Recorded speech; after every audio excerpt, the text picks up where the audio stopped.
के लिए motor coupler clockwise में ओपन होता है, ये डायरेक्शन में ओपन होता है like this.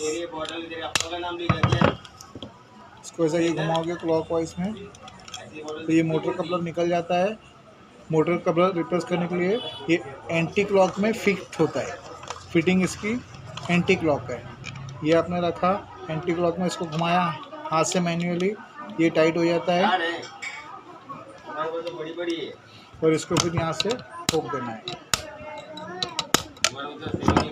Job done, okay.